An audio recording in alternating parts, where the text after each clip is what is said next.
situation. He took a pitch in the back. He got beamed for crying out loud. We used heart attack. Managers on a Major League Baseball team don't make decisions. Could have done without that. Credibility in this situation is worse than losing your job. Was it over when the Germans bombed Pearl Harbor? The castration of the Major League Baseball managers, we know it. Ask me about my winner.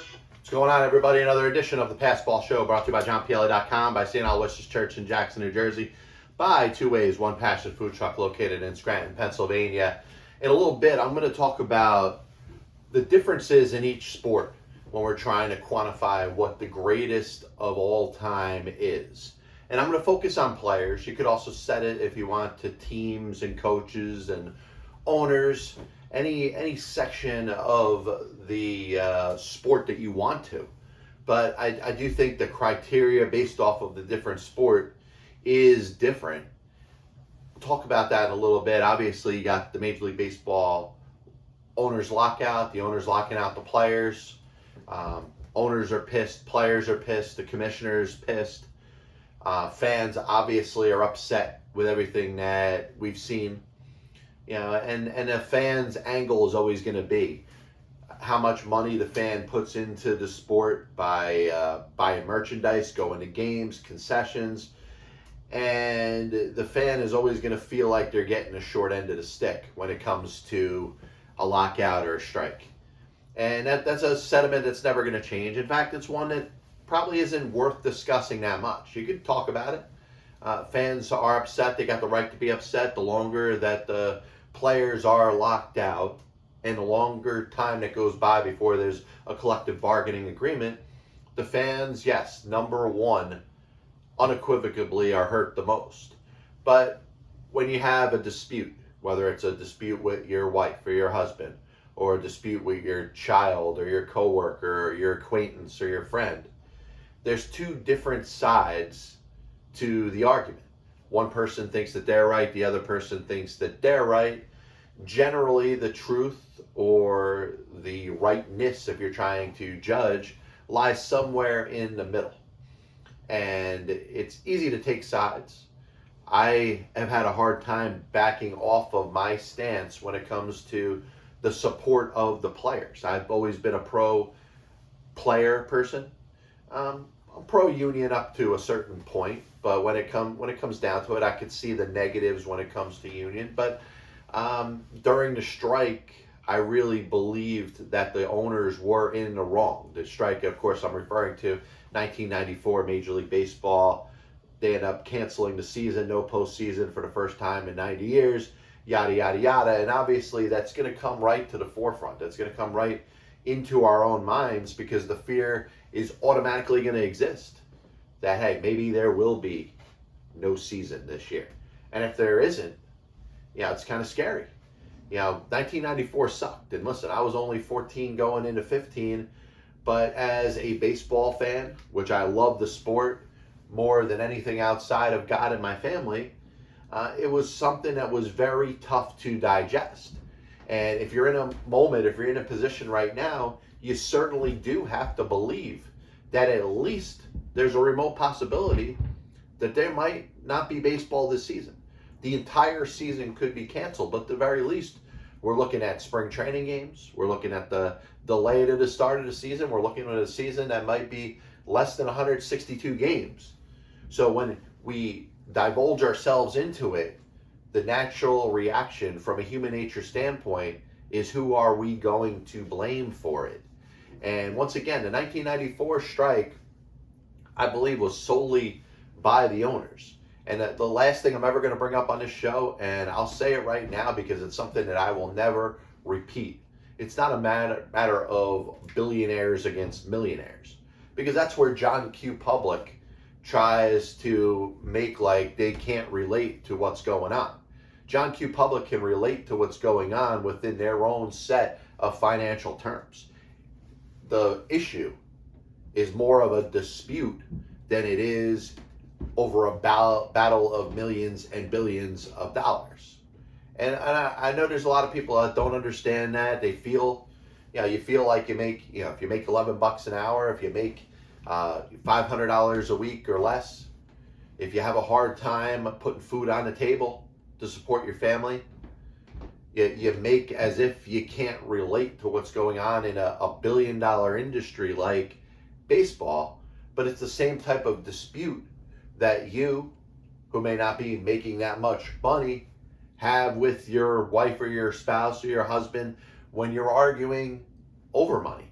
And that type of argument, which usually is set for not having enough money, is on the same table when you're arguing over who should get the share of the millions and billions of dollars. And this is where we're at right now. And obviously, we go back to the 1994 strike, and I know this is the third time I've mentioned it. This was set because of free agency, which took away the reserve clause. The Peter Seitz decision, the arbiter in 1975, Major League Baseball got free agency. The reserve clause was eliminated, and because of that, the tables went kind of the other way. The pendulum swung in the direction of the players, and players were getting paid, ridiculous sums of money that John Q. Public couldn't relate to, and the players looked like they were bad people when they're arguing with the owners because they wanted more money, but they got the freedom that they ended up getting. Now, the owners counteract that by trying to do everything they can to decrease the amount of money that they're paying the players. Now, in the end, the owners are the ones signing the contracts. So in the middle of the 1980s, the owners say, hey, we're the ones that are supposed to pay the contracts for these players. What if we just don't do it?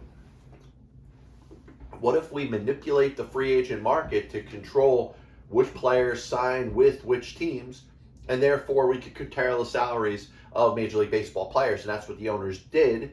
And they actually broke the law. They did something that was probably worse than throwing the 1919 World Series, which the Chicago White Sox did. They consorted to gamblers for money. The owners took the very sanctity of the game, determined pennant races, determined which players were going to play for which teams amongst themselves, which was just as much of an embarrassment and a tarnish on Major League Baseball at that time. So as things culminated with the 1994 strike, I was very much on the side of the players. The players still, some were active that were involved as the owners colluded against players in the 1985, 86, and 87 off seasons. They were proven to have done so. The commissioner, Peter Ueberroth, the power owners at that time were all proven beyond a reasonable doubt to have done that.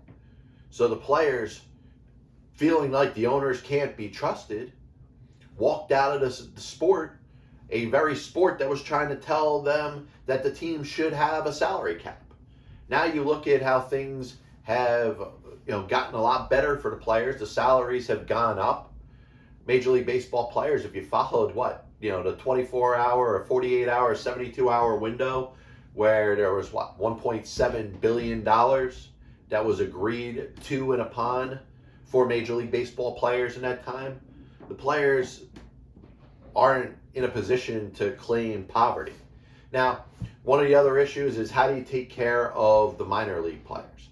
And while I do agree that they should be treated a little bit better, I think their housing assignments, their lodging, that should be paid for and taken care of by their teams.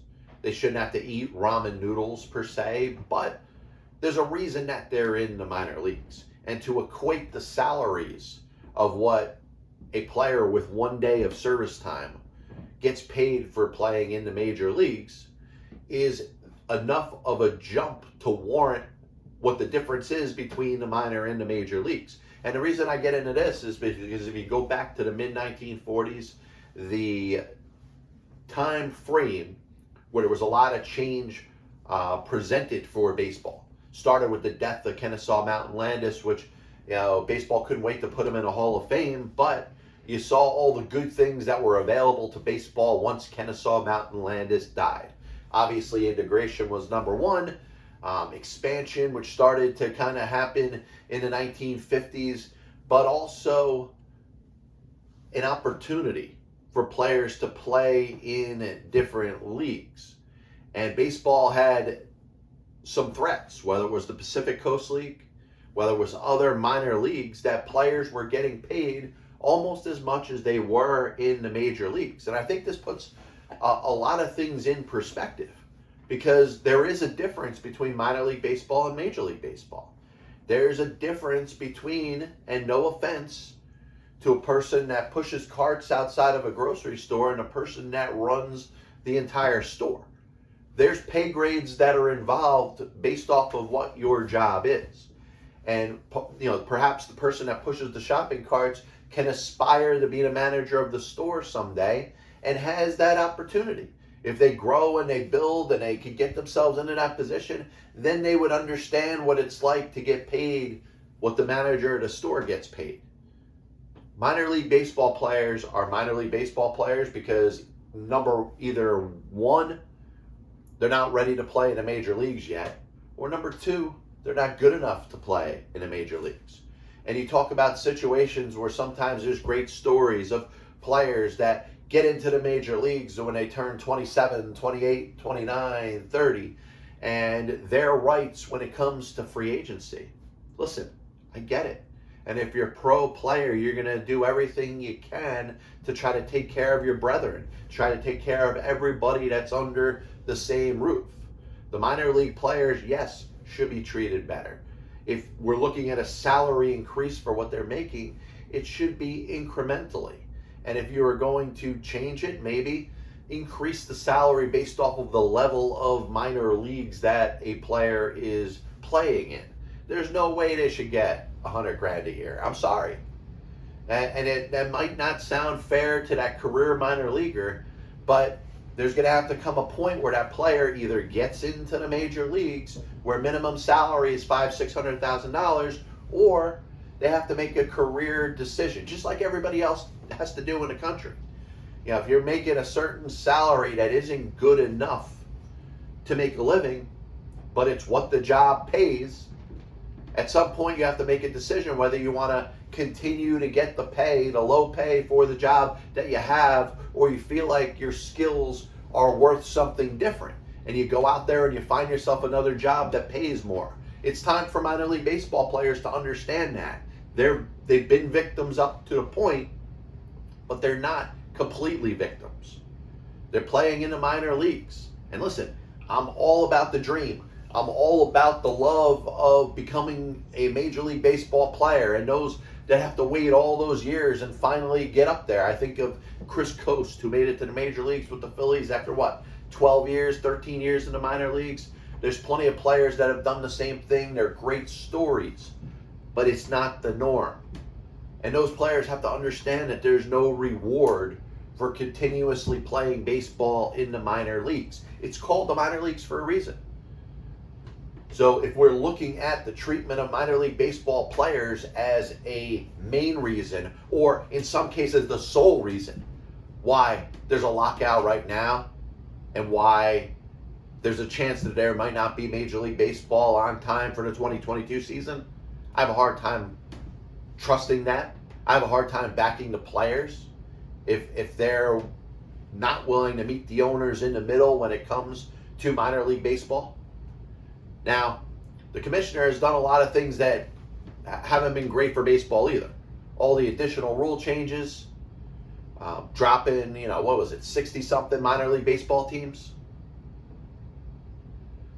Now, within that, there should be some more compensation, some treatment, whether it comes to giving these people meals, something to eat, a place to live, a little bit of an increase in salary, perhaps a raise through each level of the minor leagues that you go to. You get to AAA, you almost feel like you can make a living, but the goal is to get to the major leagues. The goal isn't to have a whole career in the minors.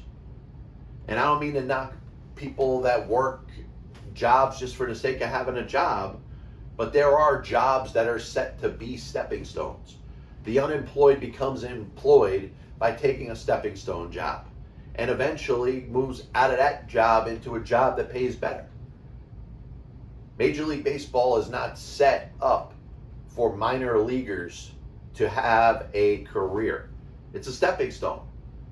You work on your skills, you get better, and at some point you have to look at yourself in the mirror to say, are you on a pace to make it to the major leagues or not?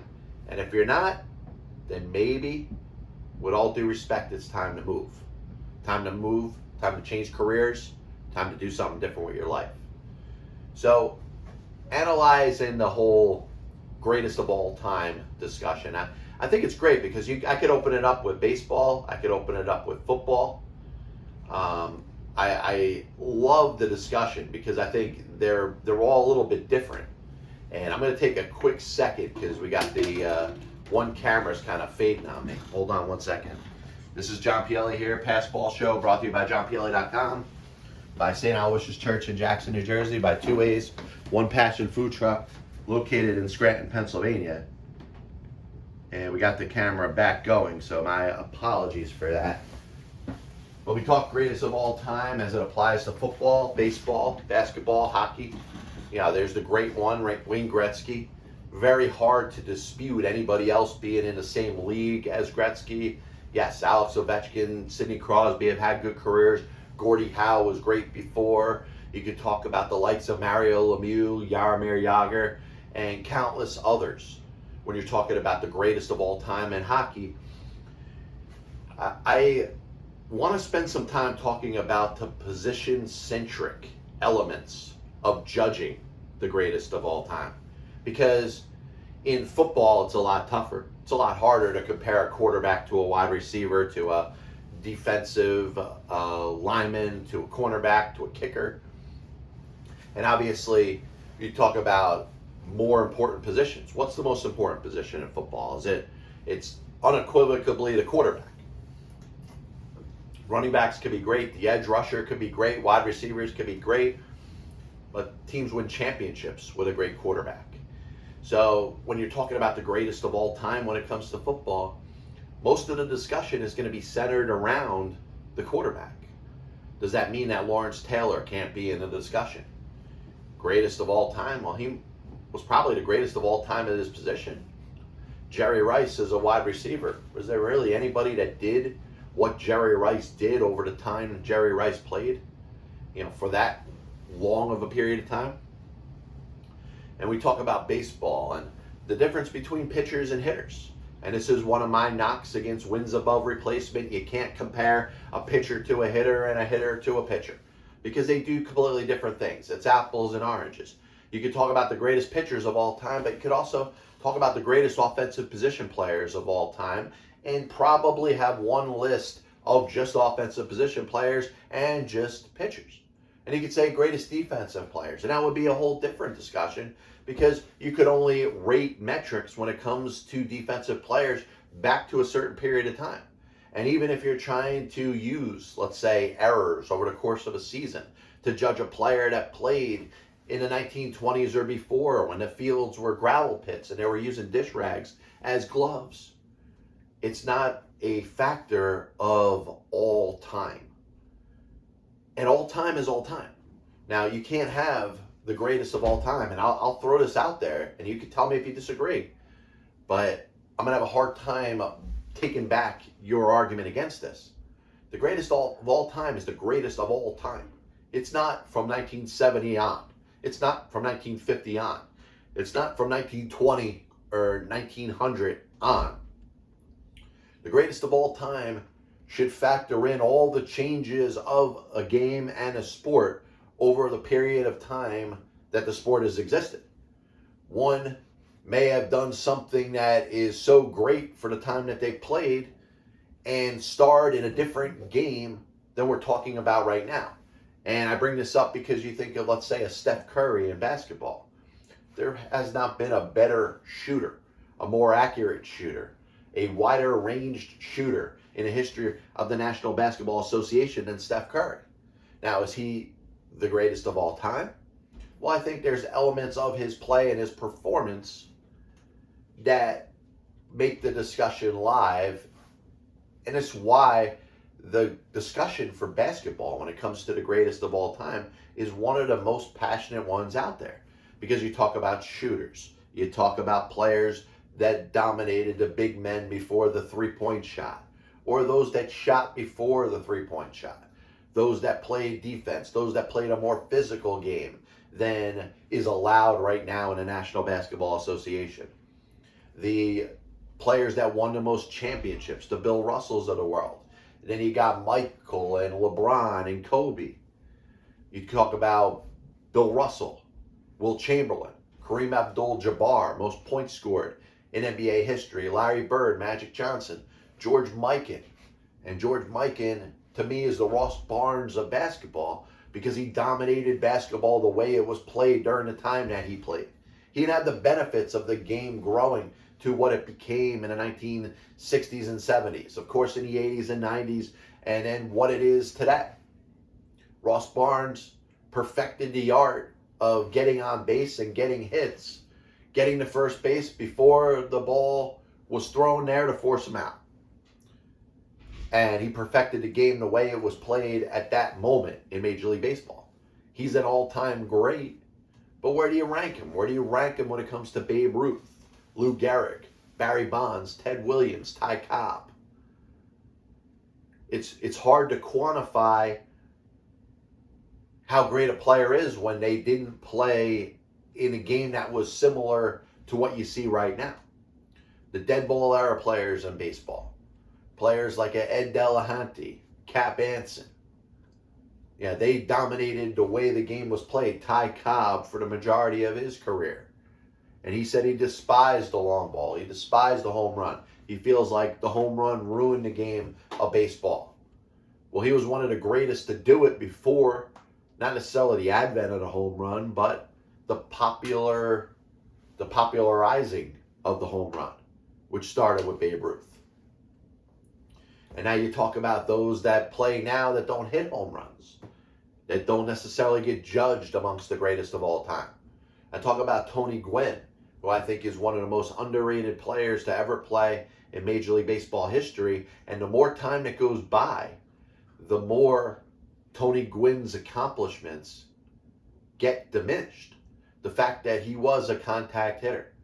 He didn't walk that much. His goal was to put the ball in play, make contact, but hit the ball where players weren't.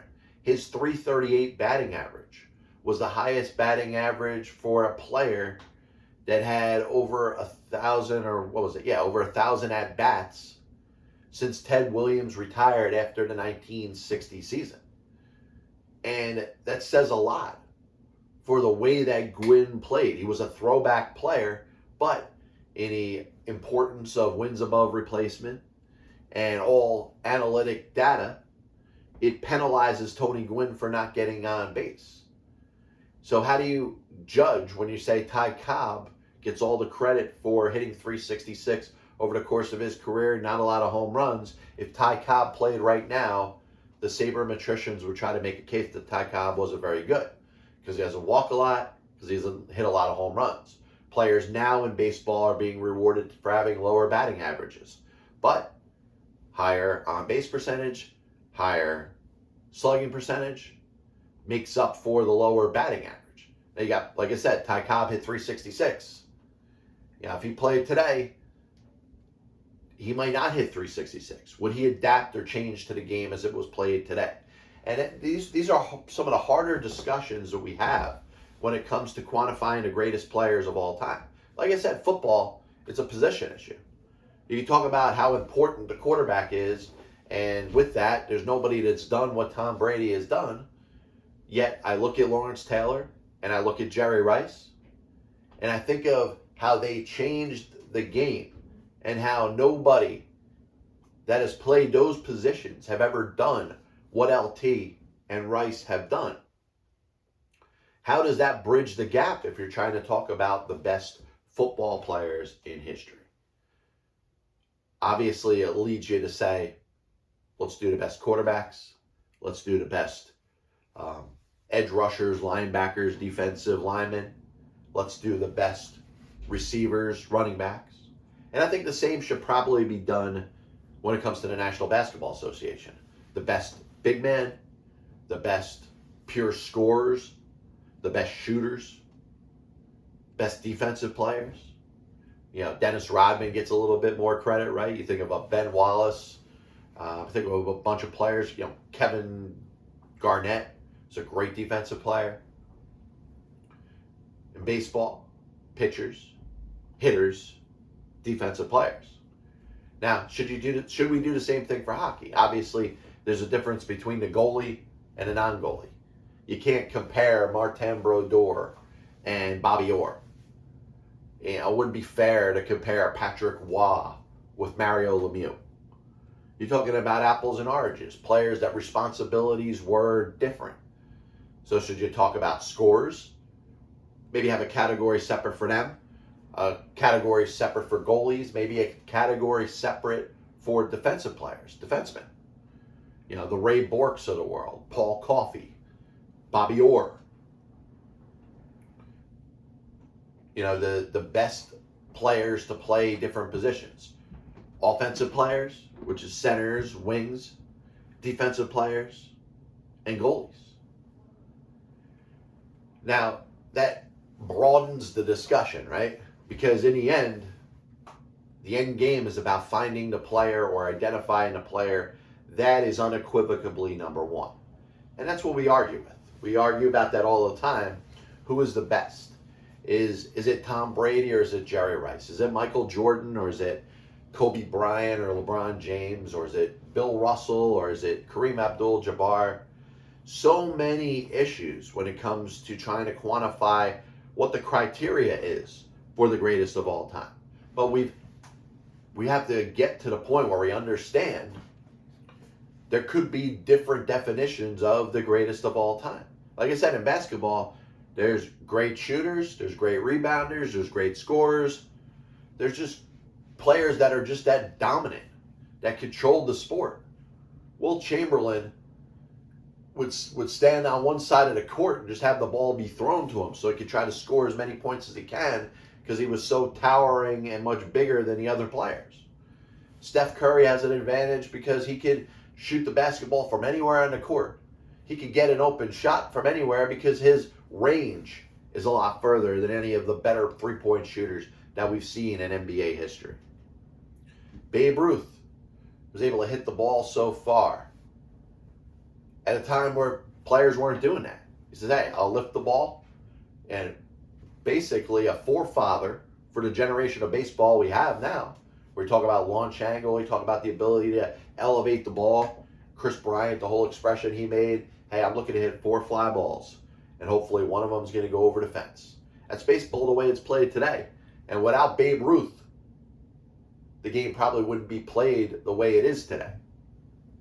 And here's another fallacy, and I don't mean to get off this subject. I think I've covered the greatest of all time discussion, and the fact that really should be separate for positions as opposed to separate for eras. I'm pro position specialization as opposed to historical specialization. So I don't want to hear about the best players from 1970. I want to hear about the best players from all time. But I'm willing to switch it into positions. But the Babe Ruth discussion about playing today, Adam Ottavino and a lot of amateur writers have gone out there and made this statement. Babe Ruth playing today wouldn't be able to handle the pitching today. And I'm going to squash this with one statement. Babe Ruth being transported in time from 1920s, where the only way you could take a picture of him is in black and white, and his ghost put on the field today with no knowledge about the game, the way it's changed, and not giving Babe Ruth any of the advantages that the players have in a game as it's played today is something that's impossible to fathom. If Babe Ruth was part of the game today, Babe Ruth would be playing with all the advantages and the technology that the game sees today. He would be able to watch video of his own at-bats. He would have intensive weight training. He might even be able to do steroids if he wished or chose to do. In fact, if he did steroids in the 1970s or the 80s, he could have done it and gotten away with it. And we look at Babe Ruth, how he would age through the game today. And we want to say that Babe Ruth couldn't hit the cutters and the nasty pitches that are seen today. Yes, if he was throwing these pitches that he'd never seen before, odds are he'd have a hard time hitting it. But Babe Ruth the next day would get into the batting cage. He would look at his iPad, and he'd use the technological advantages to make the adjustments that he would need to make to elevate the ball. And once again, the elevation of the ball, launch angle, the emphasis on putting the ball in the air is something that Babe Ruth started. So if you're going to knock Babe Ruth for maybe being, I don't know, not having the education or not having the game of baseball grow for him at the rate that it has right now, Babe Ruth invented the long ball. He is the reason that there's emphasis on putting the ball in the air. He might have gone about it a different way, just swatting at whatever he sees. But players aren't hitting home runs today without Babe Ruth. And if Babe Ruth were to play in the major leagues right now, he might even hit more than 714 home runs because he would have all the statistical advantages that the players have in a game today. They would have iPads. They would have the batting programs the way they're set up to focus on elevation. And there's nobody that elevated the ball better than the Babe. So I bet you he would have hit more home runs than he hit today. A little bit of a recap of the show today, and as always, I want to thank everybody for tuning in to the Pass Ball Show. A little bit of the discussion on who's to blame for the lockout, Major League Baseball. I've been a pro player guy for a long time. I'm having a hard time with the emphasis on saving the minor leaguers. Minor leaguers don't deserve to get paid what major leaguers get paid. Do they deserve better conditions? Yes. Do they deserve lodging and food and not to have to eat ramen noodles per se? Yes. But they don't deserve to have competitive wages enough that are up there with what Major League Baseball players are getting paid. They're in the minor leagues for a reason. Either they're too young and are waiting for their time, or they just don't have the ability to do it. I'd love to play in the major leagues. And if I played in the minor leagues, maybe I'd stay there forever if I knew that they could get the wage up of what minor league baseball players make. But there's a reason that so many people drop out of baseball over time and move into some other sort of career. The ceiling of a minor league baseball player should be to earn only a certain amount of money. Now you get to the major leagues, things change. But everybody that's involved in baseball understands that process. We spoke about the greatest of all time when it comes to sports. I love this discussion because when you're talking about the greatest of all time, you're factoring in any individual sport, all the changes that have happened over the course of the history of the game. And certain fractions of the history of the game, when it comes to players, get rewarded for their dominance during a certain period of time. In baseball, it's the home runs. In basketball, now it's the three-point shot. A lot more scoring in the 1980s and Wayne Gretzky to just put up as many points as he did in hockey. Football, the sack, which it's amazing that people make like you can't track quarterback sacks before 1982. I know it wasn't an official stat, but come on, we could go back through tackles and understand which tackles were on quarterbacks. You're judging a defensive player, which ones were a lot more fierce. Dick Butkus, you don't need to know how many sacks he had as a National Football League player to know that he was a beast and he was a fierce defensive player and he put a licking on people. And it was tough for a quarterback to make it through with Dick Butkus on the field. But to me, you look at the change of positions and different responsibilities. In the NFL, it's the quarterback and the kicker. They got different responsibilities. They can both do their job exceptionally well and be the best to ever do it, but nobody's going to ever give the kicker the same amount of credit as the quarterback. The quarterback's the most important position on a National Football League field. In baseball, you think of a pitcher, but you can't quantify a pitcher and a hitter at the same time. Their responsibilities are completely different. In hockey, you can't put a goaltender on the same platform as a center. The center's responsibility is to score goals. The goaltender's responsibility is to prevent goals. You can't put them on the same exact pedestal. It's not fair to do that. So we finished talking a little bit about Babe Ruth. And to me, one of the biggest fallacies that's pointed out there and is an issue in many, many, many instances is the thought that Babe Ruth couldn't hit a baseball thrown today. And that Babe Ruth, if you took his black and white image from 1921 and put it on the Major League Baseball field and put John Q 100-mile-an-hour throwing pitcher out there on the mound, then you would get Babe Ruth out every time. And yes, you have basically stated a point that you are correct about, but a point that is nowhere near possible outside of the fact that Babe Ruth's not going to come back from the dead. But even if he could, he would live here for a little while. He wouldn't come up for your one at bat. When you take all your advantages and everything you've learned in the game of baseball over the last, 90 years since Babe Ruth last dominated Major League Baseball?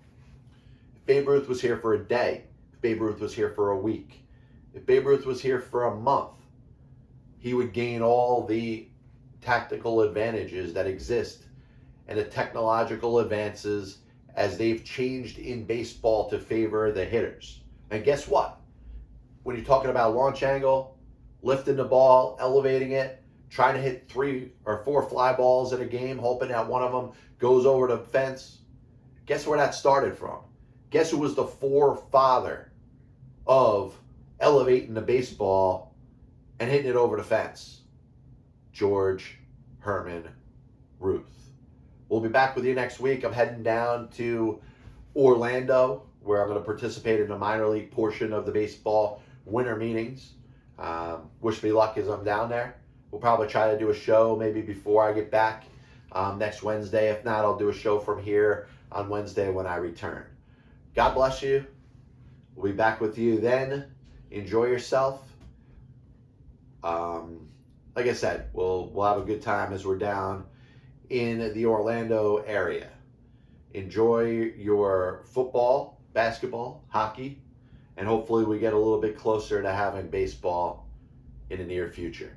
God bless you, and as always, I'll see you on the other side. Bryant was on the Chicago Cubs roster opening day. I have many leather-bound books. My apartment smells of rich mahogany. Why don't you give it all or a majority of it to the team that wins the friggin' World Series?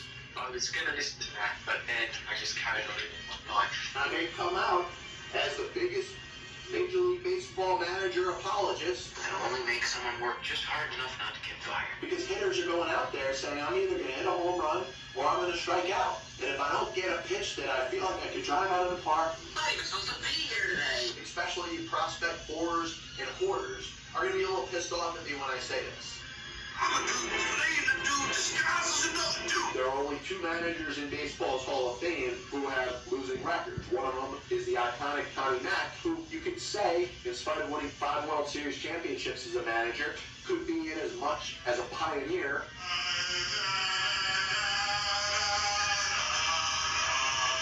And what side of the spectrum they're on. Were they pitching? Were they batting? If your favorite team was pitching and a ball got inside and hit a batter, there's no way it could have been on purpose. But if you were a fan of the team that was batting and a ball got inside and hit somebody or went behind somebody's head, absolutely 100%, unequivocally, that pitcher was throwing out. They put their tail between their legs, decided they're going to do exactly what they're told. You damn well right better give him a contract extension. You damn well right better make him the manager over the next series of years. 35 years ago, I could have loaned your parents the money for an abortion.